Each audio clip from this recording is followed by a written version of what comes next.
So welcome to this video. स्वागत है आपका इस वीडियो में। हम बात कर लेते हैं DXY गोल्ड यूरो JPY में मंथली कैंडल्स पे और वीकली कैंडल्स पे किस तरह का प्राइस एक्शन देखने को हमें मिल रहा है, क्योंकि मंडे से एक वीकली कैंडल भी ऑब्वियसली ओपन हो रही है और इसके साथ साथ 1 जुलाई है, तो मंथली कैंडल भी ओपन होने जा रही है अगली वाली।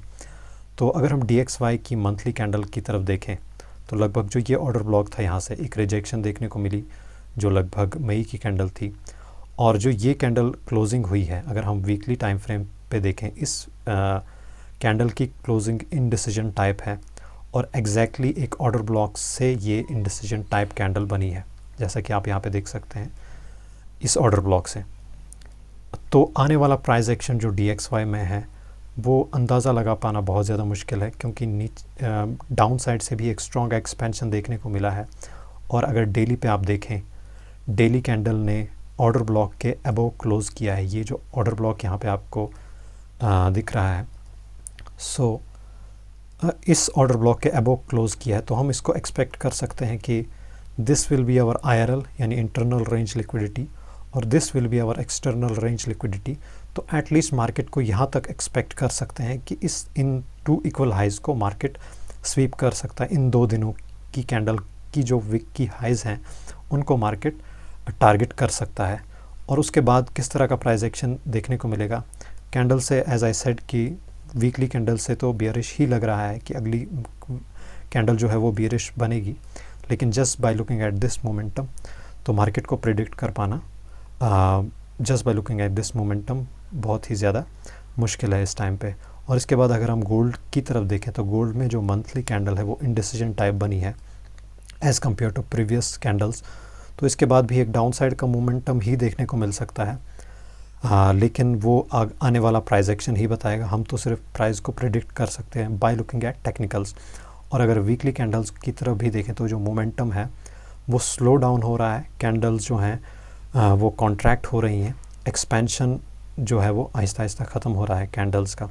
तो जब तक हमें एक बड़ी कैंडल अबव दिस जोन, या तो इस जोन से अबव या तो इस जोन से नीचे कहीं एक बड़ी कैंडल दिखे, उसके बाद ही हम एक्सपेक्ट कर सकते हैं। अगर यहाँ कहीं कोई कैंडल बन जाए बड़ी सी डाउन की तरफ, तो हम एक्सपेक्ट कर सकते हैं कि मार्केट इस ऑर्डर ब्लॉक तक जा सकता है। या अगर कैंडल कोई इसके अबव क्रिएट हो जाए बड़ी कैंडल वीकली में, उसके बाद ही हम एक्सपेक्ट कर सकते हैं कि मार्केट और थोड़ा सा हायर लेवल्स क्रिएट कर सकता है। लेकिन till that point of time हमें प्राइस को ऑब्ज़र्व करते रहना है। और लग तो ऐसा ही रहा है कि मार्केट जो है चॉपी और साइडवेज ही होने वाला है, लेकिन और at the end market will decide कि प्राइस कैसा होने वाला है। हम सिर्फ अंदाज़ा ही लगा सकते हैं। इसके बाद यूरो JPY जो है वो ऑल टाइम हाई पे है इस टाइम पे।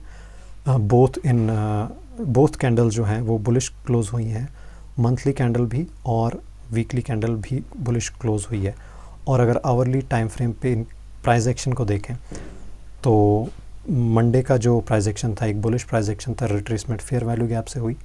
अगले दिन एक बियरिश प्राइस एक्शन देखने को मिला, लेकिन जो इसका नेक्स्ट डे था वेंसडे में हमें एक ये जो हाइज मार्केट ने किए थे 3 ट्रिपल टॉप, इनकी लिक्विडिटी को ग्रैब किया, और जो ये मोमेंटम आया था एक ऑर्डर ब्लॉक से ही आया था। और एग्जैक्टली जो दिन में 12:30 का टाइम है, जिसमें लगभग लंदन में सबसे ज़्यादा वॉल्यूम आता है, उसी टाइम से ये मोमेंटम हमें देखने को मिला। लगभग यहाँ पे 12:30 के करीब एक एक्सपेंशन देखने को मिली, जहाँ पे लंदन में सबसे ज़्यादा वॉल्यूम आता है। और इस एक्सपेंशन ने एक फेयर वैल्यू गैप क्रिएट की थी यूरो JPY में, जैसे कि मैंने डिस्कस किया था। इस फेयर वैल्यू गैप पे मार्केट ने रिस्पेक्ट किया ऑन थर्सडे एंड फ्राइडे। इसी कैंडल पे टैप करके मार्केट ने एक स्ट्रॉन्ग एक्सपेंशन टुवर्ड्स अपसाइड दिखाया। और अगर गोल्ड की तरफ देखें तो गोल्ड में जो पहले 2 दिन थे, उन 2 दिनों में एक अच्छा प्राइस एक्शन नहीं देखने को मिला, लेकिन in New York kill zone Wednesday के दिन एग्जैक्टली अगर आप देखेंगे 30 मिनट पे ऑर्डर ब्लॉक पे टैप करके मार्केट ने एक strong expansion towards down side दिखाया।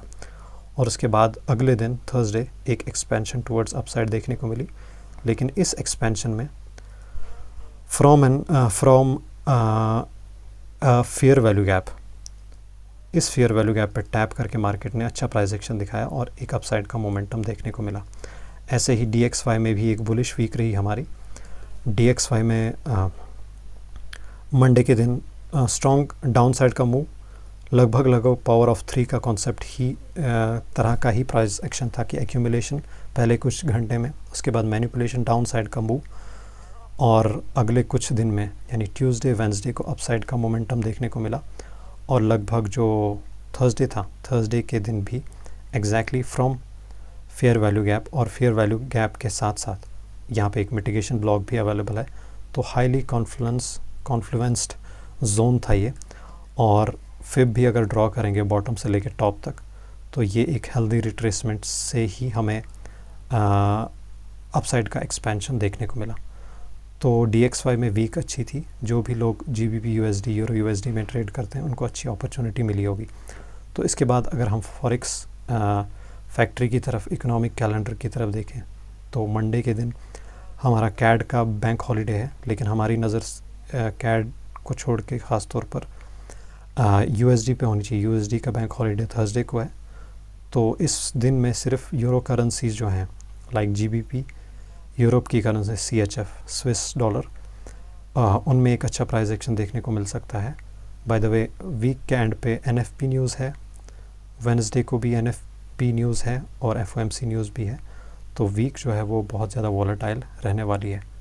तो आई होप कि इस वीडियो से आपको कुछ सीखने को मिला। मिलते हैं आपको किसी अगले वीडियो में, तब तक के लिए धन्यवाद।